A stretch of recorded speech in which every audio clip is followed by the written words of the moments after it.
Okay, then how was your drive up here? It was, really quite nice.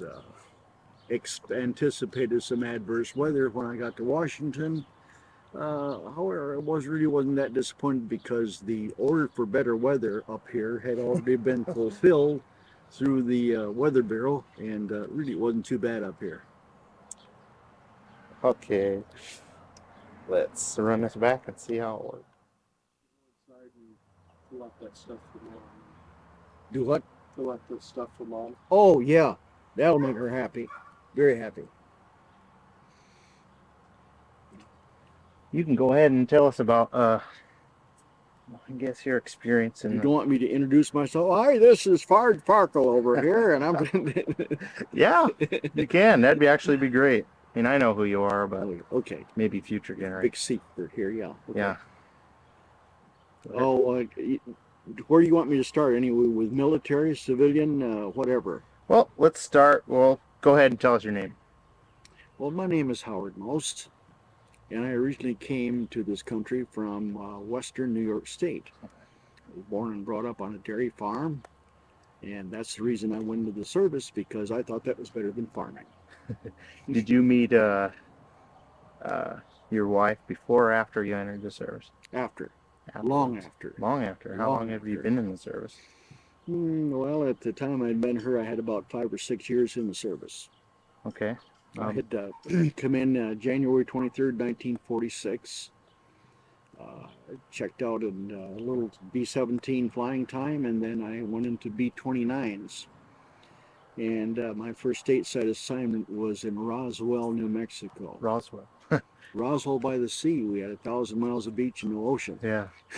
but but the unit I was assigned to was the 509th Bomb Group, and their duty was the A-bomb tests, the Bikini Kwajalein A-bomb tests.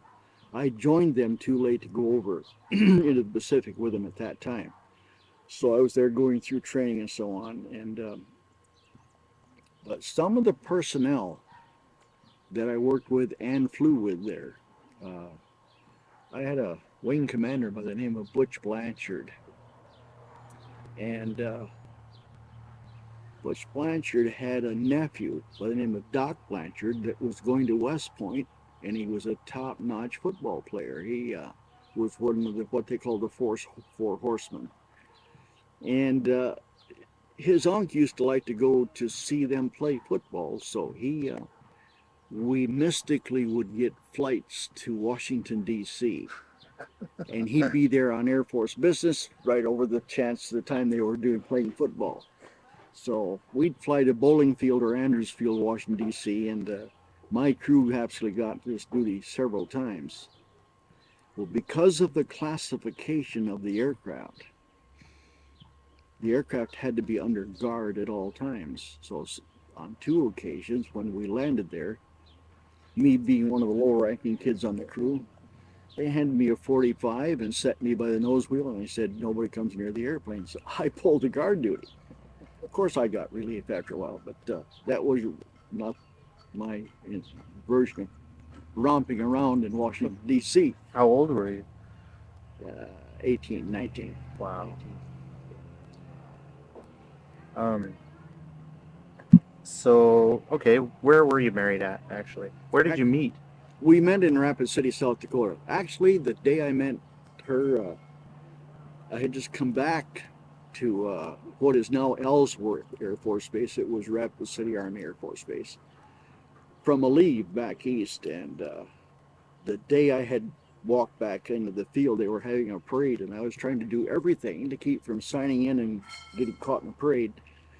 And a friend of mine, Bill Jacobs, driving down the street, and he had 3 ladies in the car with him, and called me over, and I was introduced to Vivian and her sister, and Jake's not yet wife. Anyway, I said, "Well, hey, you guys, I got to get out here. I don't want to get caught in this formation." And that was it.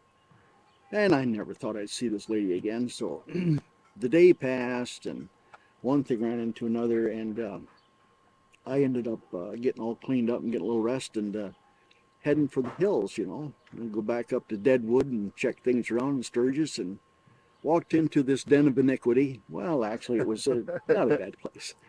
And there's this woman I'd met, Uh, and come to find out she could dance and do all those good things, you know. So that was the beginning of the end right there. I didn't Yeah. realize the trap was closing, but it was. it was.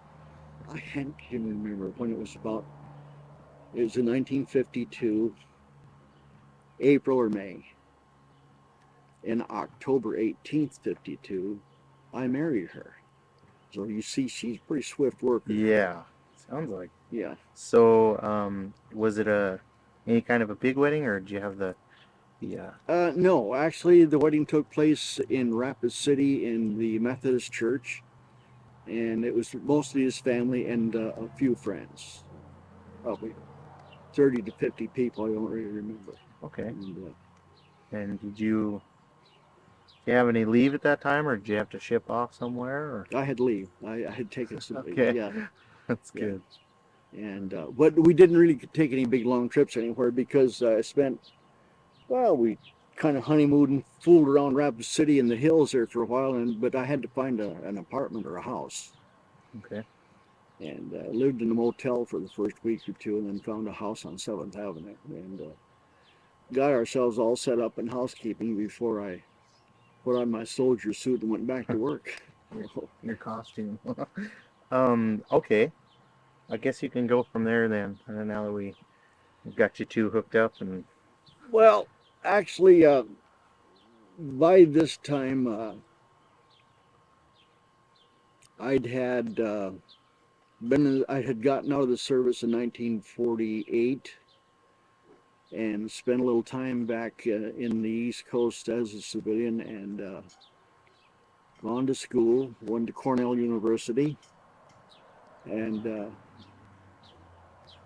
did you study anything, or were you I just did a not party study animal? anything. That's why it was a brief tour. This was a, you might say, a quick release program. I had a professor come to me quite confidentially and say, you know, Howard, a lot of the students we have here are here for academic pursuits. He said, we feel that you have unresolved social differences. So why don't you go on sabbatical until such time as you can resolve these differences, and then come back when you're ready to study. Unceremoniously, but nonetheless, I left school, and then I had a job with Eastman Kodak Company in Rochester, New York for a few months, and then I came back in I think February 1949, and I went back into B-29s again because that was the only thing I really had any major experience in. Did that require like additional training when you came back, or were you able to transition into it? No, I went to a refresher, 2-week refresher course at a gunnery school, a little local gunnery school they had there. And but nearly everything that I was involved with, I was still very, very familiar with. Sharp. Well, from that time forward, there were some incidences, let's say, with the aircraft, which were not that uncommon. But when I was still in Roswell, I'd had an accident, not an incident. The aircraft caught on fire, and we all bailed out of it. So How did it catch on fire? it had a fuel leak in number 3 engine, and the next thing we know, it had burned back into the wing, and we couldn't put the fire out. So the only thing we do is just lose altitude and get out of the airplane. So, and we did. And in fact, as the years have gone by, I have a feeling that I really creamed my right ankle when I hit the ground on that incident. And that's, believe it or not, what I'm having trouble with today. My right ankle.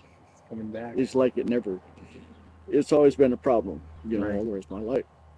But Everybody made it out okay then? yeah, one guy made it out and got to the ground, but he didn't live. It just happens. I think he hit his head on the radome come out of the aircraft. But, oh yeah. Friendly fire, huh? Yeah, yeah. Oh, No, but after I came back in and I got checked out in the aircraft again and got back on, they were just transitioning from B-29s to B-36s. So I didn't spend really that much time back in the 29. I actually started going to ground school and checking on the B-36. So from, see, I got to Rapid City in 1950. This began to happen in 51. Late 50, 51, I was already checked out in the B-36. And when I met Vivian, I was with a crew that was ferrying aircraft back and forth to England. They were over there doing a project, and we'd go over and get aircraft that had a lot of hours built up, bring it back, take it to the depot, get it fixed, and then take another one back. So I was on probably my fourth trip to England. In between this, I ran into her. yeah. Ran into her. Yeah. Well, it was just one of the jobs. In fact, it was on one of these trips that I ran into a little advanced information that when Viv and I actually first got married in October, I knew that they were setting up a new bomb wing in Puerto Rico, and then my crew would probably get sent down there as part of the standardization division. But I really didn't want to tell her because I didn't know how she was going to take this. So anyway, I let it be a surprise, and sure enough, Surprise. yeah. So Oh boy. right after we were married, in fact, I left in January '53 and come out to Travis, California to pick up another aircraft and fly it to Puerto Rico. And took us almost a month to get that sick bird down there, but we did. Anyway, A month. yeah. Then 53 to 56, I flew off that island. And that's where I used to reflex to and from North Africa, Musur, French Morocco. And anyway, it was part of the game. The news about Cuba, that was back when it was a friendly place, and we used to Yeah. do a lot of work there. They all had all the battleships in there, and we used to do electronic countermeasure work with it in Guantanamo Bay. Making bomb runs there, and then Florida, and hitting different places in the States, and coming back to Puerto Rico. So a lot of overwater flying, which I was never really that fond of. No. So, You might not have hurt your ankle if you had gone out No. in the water, though. well, Sharks. too much to drink, too far to swim. I don't know what. Yeah. So when was the first time that you, let's say, flew into combat, maybe? What was that? Actually, I spent the Korean War in Puerto Rico, so I didn't have to fly in combat. Oh. But in what they called the popular saying was the Cold War, where they had us on alert. My God, I think I lived on alert for months, and flying 24-hour airborne alert missions up by the Russian border, and gosh, that went on for years. But mostly when I checked out in B-52s, we did that major part of that. So anyway, how you guys doing? Anyway, I went to Vietnam. Gosh, I was almost out of the Air Force. I was in my 20th year of service when I got sent to Guam to fly a tour in Vietnam. And finished my tour, my first 25 missions, and there still had a lot of work left to do. And I took a trip to Japan for a little vacation and came back. And there were some guys that, a couple of guys had crapped out. So I got extra missions. I ended up flying about 38 missions. Extra mission. Yeah. Yay. Oh, believe me, I didn't volunteer. This just simply happened. So, Like they said, hey, you, yep. come on, boy, let's go. So, but anyway, when I come back from that, I went back to a staff job. Actually, I had been in charge of the squadron prior to going over there, and then I came back and assumed that job again. And one by one, I could see guys going back for second tours. And as time went on, I just didn't want any more part of that. The family separations were getting more and more difficult for me, so I forecasted to retire. I started to divorce the Air Force. Yeah. Long process. Yeah. Well, If you want to, why don't you tell us about maybe some of those actual flying experiences over? Yeah. uh, going to school on the B-52, when you're learning how to handle the airplane and what the limitations are supposed to be, they taught us that when you banked the aircraft or turned it, the critical bank was 71 degrees. You could not bank the aircraft over 71 degrees or you'd lose control of it. Well, this is not true. We had some SAM missiles fired at us. I remember my crew dodging 3 of them. And we set it right up on a wingtip, 90 degrees, and pulled it around and the missile went by. Obviously, I'm here. Yeah. So, Here you are. but in an emergency, when some things happen like that, you'd be surprised how you can make things perform if you have to. Yeah. But we had some near misses. I had a messy one with a 52. Went in for a low-level release, and with our bomb bay doors open, we got some ground fire. We took a hit. Well, we realized you'd been hit, but it had no idea, how bad it was, because we advanced power and climbed out, went back up to join the formation to come back to Guam, and we went up to 46,000 feet. We're cruising along, and when we went to reduce power, we began to lose hydraulic packs and had problems with the airplane. So we had to carry higher power, which indicated we had an air bleed leak. Well, we made it back. We were thinking of stopping in the Philippines maybe for repairs, but they didn't have much of a facility there. So got back to Guam, and the typical descent in the B-52 from altitude was to pull back all 8 engines and put up the air brakes and drop the gear and descend at 18,000 feet a minute. Well, we pulled all 8 engines back and all 8 engines quit. Well, what we didn't realize is that there had been a hole punched in an air bleed line, and when we pulled the engines all the way back, we lost all air bleed pressure, which ran all of our hydraulic packs that gave us power, all our alternators, and that controlled everything, the control surfaces, the landing gear. And it was just a dead aircraft.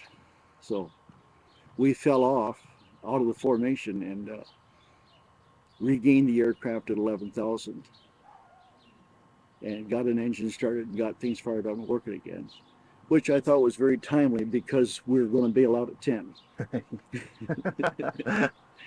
And I had no qualms about bailing out of the aircraft by this time because I knew the only way that you could get hurt in this airplane was to get in my way, because I was going to leave. You're going to get out. I was going to get out.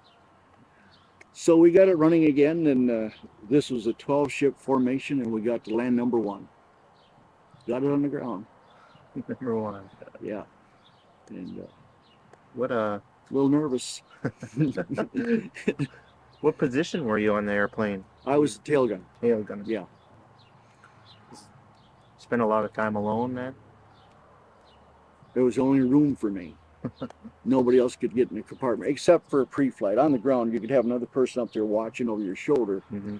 But when it come time to button the airplane up and take off, you were in a compartment all by yourself. Did you ever have to go out the back end of the airplane? Ever what? Did you ever have to bail out? Oh, no, I never did. I never bailed out of a B-52. No, had that happened, of course, pull a handle and just blow the turret right off the back of the aircraft and jump out that hole, according to the book. The book. Yeah, The book for everything. yeah, oh yeah, the book for everything, every move. But no, that incident.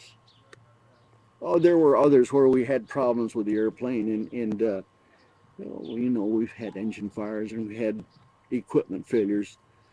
Uh, I flew in that airplane from 1956. I checked out in the end of '56 until 1968, and I got almost 6,000 hours flying time on it. And you're going to run into incidences when you work with that equipment over that period of time. And we had our fair share. So, but I never had to bail out of one, really. Just close. Yeah. Did you ever get to fire your gun? Oh yeah, Not in training? not in training. Yeah, we had, sometimes we had aircraft carriers sitting in the Bay of Tonkin that were supposed to come over and give us fire, what they called a MiG cap, protection from MiG fighters coming down from the north when we were going in for release. These guys would declare low fuel and go back to the carrier. So we'd get company. I don't know that it'll ever hit anybody, but it made me feel a lot better. Yeah. So, what were the general feelings maybe of the crews, your airplane crews, as you're flying in for your release, and you know that there's SAM missiles coming up from the ground, or maybe just flak at. Well, What is that like? it's like I didn't really have very good thoughts about that war and the planning or the things that took place. By this time, I had considerable experience in the Air Force and with that aircraft, and to a man, nearly every one of us detested this war and what we were doing there. And they were not letting us do this the way that the military should have done it. This war was run by politicians out of Washington, D.C. Yeah. That's where our target assignments are coming from. And it's not the way it should have happened. It's such a political thing. And my tour over there was the latter part of '65, the first part of 1966. It got much, much worse as time went on, and things became much more flagrant. The areas that cost us so much in manpower, in equipment, in time, it was, I thought it was appalling. You lost friends then? Yes, yeah. I lost a couple of pretty good friends. In fact, one of my old friends came to replace us, and a guy by the name of Harry Deal. I helped Harry check out and go through target study and everything, and I had just gotten back to the States, probably hadn't been back a full month, and the aircraft broke. It took off from the runway, and the wing root fractured, and the aircraft dove in to the bay right off the end of the runway. Nobody got out, so it happens. Yeah. So,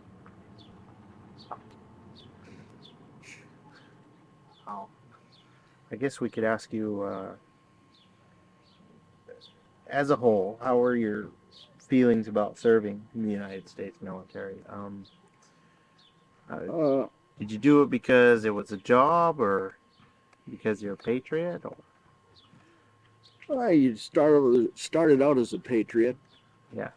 And then there's a period of time where it becomes more and more of a job that you can't hardly quit because you've got so much time invested in it. I mean, I can't all of a sudden, I couldn't see myself at 15 years service saying, hey, I don't like this anymore. I'm going to quit and go get another job when I only had 5 years left to go to retire. So you kind of stick with it. You kind of get the hook. And it's unfortunate that the United States happened to get involved in something like Vietnam at that point in my career where I really kind of just tested this, and all the guys I flew with felt the same way. Did that make you leave the military with a sour taste in your mouth, or? A little bit, yeah. Uh, by this time in my personal life, of course, now I've got 3 children, and the absences from my family were becoming more and more difficult. To go away like that was a 6 months tour, or back home, we'd get in an airplane and go deliver some missiles to the East Coast, or have to post some alert for 4 days, and I come home and my gosh, it looked like my kids had grown an inch since I'd seen them last. And it just the inconsistencies that were occurring because of the job. Yeah, you take it in stride because I'd been doing it all this time, but that didn't make me like it any better. So when I just kind of got fed up with it, and I told Viv, I said, I think we better start looking for another job because I'm done with this one. So, how did you transition from life as a civilian pretty easily, or? Yes, as it turned out, it was a lot easier than I thought. I mean, we bought a business. We bought a bar and restaurant, and started operating that 9 months before I got out of the Air Force. So I was doing both. I quit flying. I got a ground job, and I was in charge of all the classified material for the tanker division in the Air Force on that base because I had a top secret security clearance, and I could handle that material. So, 8 hours a day or whatever was required, I spent down there. Then I come home at night and changed clothes, went to work in my business. So nights and weekends there, it was pretty exhausting doing both. So, but the purpose of the whole thing was that if the businesses didn't appear to be picking up or doing it as we had planned it, I could have pulled my retirement papers and stayed in the Air Force and kept that job. What I was trying to do is make the transition in a manner where when I was taking the next step, I had to know where my foot was going to be before I put too much weight on it. But it turned out well. Yeah. How old were your kids by the time you got out of the military? Well, let's see. Were they getting? Beverly must have been 17. She was a senior in high school. David was in high school. Scott was in grade school. The years. Well, I've been out of the military now, coming up on 32 years. So you just kind of subtract 32 years from where they're all at now. Yeah. made your dad about 10. Yeah. And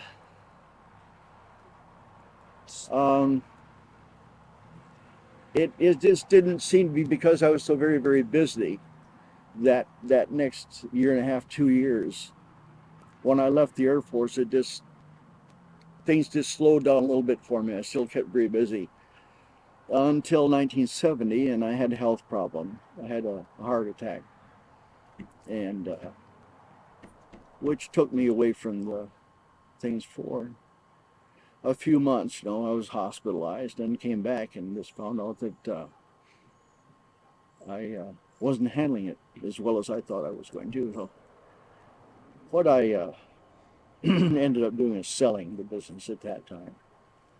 And for the first time in my adult life, I was unemployed, and that was something new. Not having a job. Oh, yes, he's retired from the Air Force, but the retirement in those days wasn't that much. Vivian at that time had gotten a job, and she was working for the El Dorado County Welfare Department. But I couldn't get on welfare, so that was a bust. A bust. Anyway, it's probably within the next 6 months, I got a job as a postal clerk. And I messed around with that for a few years. You know, it first started out being 4 hours, 6 hours a week, just kind of a nothing thing. So I was helping the guys I'd sold the bar and restaurant to, working for them a little bit, teaching them how to order materials and so on, and and then messing with the post office. And what, I think I worked for them about 9 months, and I got fired.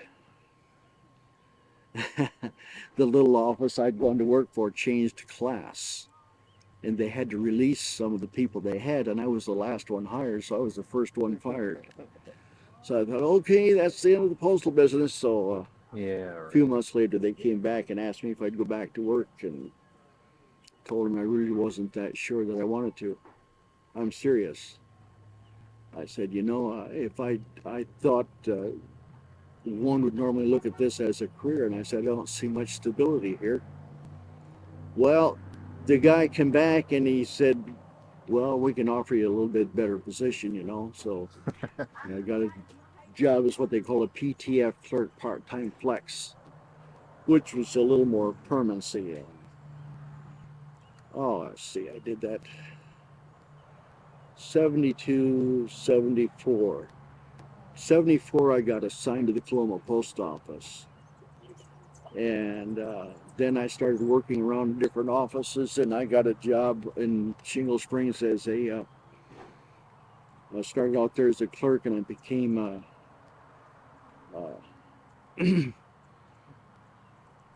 the assistant postmaster there. And then I got an opportunity to bid for my own office, which I did do. So, 76, I became a postmaster. Did that until 80, 89. And then I divorced them. You've been enjoying retirement ever since? Immensely. Immensely. My body and mind, I think, had already told me at that point in time that, yes, I am ready to retire. And it's been a great 12 years. Has it? Yes. Yeah. Well, that's good. Did some traveling. Well, messed around. Why don't you tell us about your grandkids? Well, you see, what I thought would happen someday is that as my children grew up and got married and have children of their own, it was going to be payback time. They're now going to get a little bit of what I got, see? And along come the grandkids, and Mike and Armpit. Now I've got 5 great grandkids. Yeah. So that's bonus time. Yes, I'm kind of enjoying this. Yeah, I think my primary purpose in being around now is to buy a Porsche for a doctor. Oh no. Yeah, you spend a lot of time with these guys, but anyway, we still can travel a little bit. Yeah. And just to keep you guys on your toes. Oh yeah, you did that. We're all real glad you made it. Yeah. Do you have anything that you want to close with? Or? No, I can't really. I don't know how much more time I can count on. But as time goes on and I see my family mature, I have a desire to try and hang around if I can and be a part of that, enjoy some of that, see the family grow. Only God knows. Well, we love you, Grandpa. Thank you. Thank you very much. Thanks for doing this. Uh-huh.